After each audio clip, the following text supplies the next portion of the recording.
കല്യാണം കഴിഞ്ഞോളൂ ചെവി നമ്മൾ ഒരുമിച്ച് സ്കൂളിൽ അല്ലേ? ആ, എൻ്റെ സീനിയറായിരുന്നു. ഇവിടെ കല്യാണം കഴിക്കണേ പരിപാടി ഫ്ലോപ്പ് ആവാൻ ചെയ്യും. ഇത് പിടിക്കുന്ന എല്ലാവർക്കും നമസ്കാരം. ഞാൻ ഈ സ്ഥലത്ത് വന്നിട്ടുണ്ട് ഇതിനു മുമ്പ്. എനിക്കറിയില്ല നിങ്ങൾ എന്നെ ഓർക്കുന്നുണ്ടോന്ന്. ഇവിടെ അല്ല അതല്ല, കുറച്ചാളുകൾ ഞാൻ ജിയോയുടെ വീട്ടിൽ വന്നിട്ടുണ്ടായിരുന്നു. അടുത്തല്ലേ? അവിടെ വന്നിട്ട് ഞാൻ പള്ളിയിൽ കർത്താവായിട്ട് എങ്ങോട്ട് ഞാൻ ഇവിടുന്ന് പോകാൻ പറയുന്നത്. ഞാൻ കർത്താവായിട്ട് ഇവിടെ വന്നിട്ടുണ്ട്. ആഹാ, അത് പെരുന്നാളല്ല കർത്താവ് വരുന്നത്. ഉണ്ടായിരിക്കും ദൈവമേ, പള്ളി പെരുന്നാളല്ല.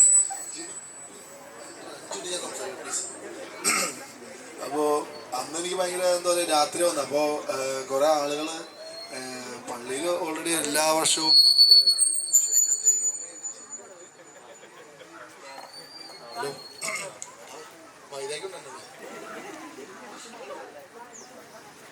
അപ്പോൾ കല്യാണം കഴിഞ്ഞോളൂ ചെവി.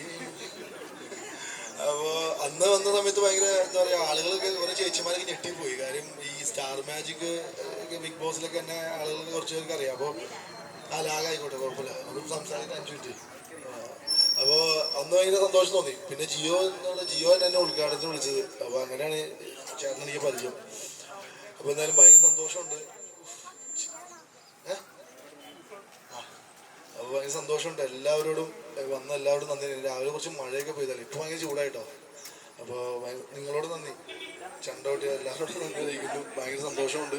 ഇനി അനുമോള് നന്ദി. കാര്യം നിങ്ങളെല്ലാവരും അനുമോളുടെ സംസാരം കേൾക്കാനാണ് കാത്തിരിക്കുന്നത്. കാര്യം അതായിരിക്കും ഏറ്റവും ഈ പരിപാടിയിലെ ഈ റിബൺ കട്ടിയേക്കാൾ കൂടുതൽ ആളുകൾക്ക് ഏറ്റവും ഇഷ്ടപ്പെടാൻ പോകുന്ന കാര്യം. ആയിരങ്ങൾ കാത്തിരിക്കുന്ന ശബ്ദമാണ് അനുമോളുടെ. കാര്യം റിമി ടോമി എന്ന ഏറ്റവും കൂടുതൽ കോമഡി പറയുന്ന ഒരാൾ. ഇതാണ് നമ്മൾ ഒരുമിച്ച് സ്കൂളിൽ അല്ലേ? ആ, എൻ്റെ സീനിയറായിരുന്നു. ഇവിടെ കല്യാണം കഴിക്കണേ ആണല്ലേ? എന്താ പറയണത്, എൻ്റെ സ്കൂളിൽ പഠിക്കാൻ പറയണ്ടേ? റിമി ടോമിയുടെ കാര്യം പറയുന്നത് അതാണെന്ന്.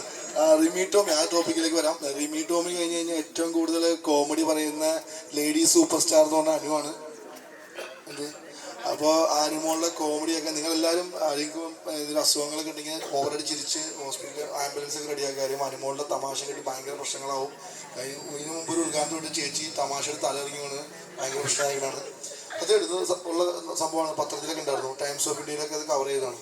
പിന്നെ അനുമോളുടെ സംസാരവും അനുമോളുടെ ഡാൻസ്, നൃത്തം, കുച്ചിപ്പിടി, പിന്നെ ഭരതനാട്യം, അങ്ങനെ എന്ത് ഭരതനാട്യമോ ആ സാധനമൊക്കെ ഉണ്ട്. അപ്പോൾ അത് കേൾക്കാൻ വേണ്ടി നിങ്ങളെല്ലാം കാത്തിരിക്കുക. എനിക്ക് ഇത്ര അറിയാമോള് പരിപാടി. ഞാൻ ലൂസ് കാണിട്ട് വന്നതെന്ന് പറഞ്ഞാൽ അങ്ങനെ അതിനുവേണ്ടി വന്നാണ്. അനുമോളെനിക്ക് സംസാരിക്കുക. ഒരു മൈക്കോണ്ടായിരുന്നു അനുമോളുടെ